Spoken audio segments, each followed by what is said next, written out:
though it's just water. The Arkansas River through Pueblo used to be much more. Many people don't know this story. They don't know that the Arkansas River just south of this museum was once the border between U.S. and Mexico. Though it's just a line. It impacted Pueblo and the western United States forever. It is what changed the border from the Arkansas River to the Rio Grande River. Though it's just a piece of paper. The Treaty of Guadalupe Hidalgo is now a part of history that is now sitting inside the El Pueblo History Museum in the hands of Dawn DePrince. I believe that this document is very meaningful to the people who live in southern Colorado. Meaningful because the treaty ended the Mexican-American War. It's important that this document's here in our backyard because it defined our backyard. You know what I mean?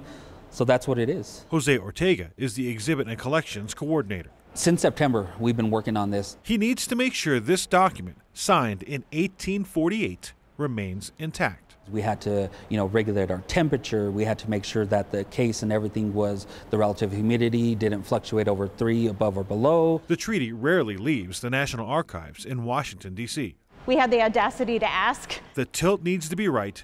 Even the amount of lighting shining on it needs to be monitored. It is very delicate. It's made out of fibers. So inside the case, we have a Bluetooth data logger. So right now we're at 39% humidity and 71 degrees inside the case. It's looking good. It's looking perfect. Though it's just history.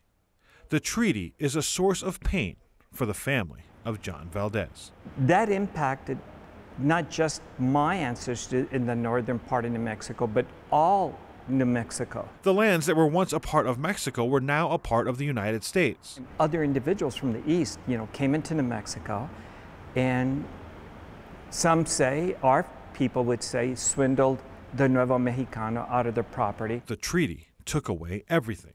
We're survivors. That's what we are today. But that's what my parents were, my grandparents, my great-grandparents, and you take that back to the 1800s, and you say, wow. How did they? How could they? This happens with every exhibit. The exhibit is the beginning of the conversation. As soon as we put something like this on display, people start coming to us. Coming with stories, coming to see the treaty for the first time. Valdez doesn't know what to say.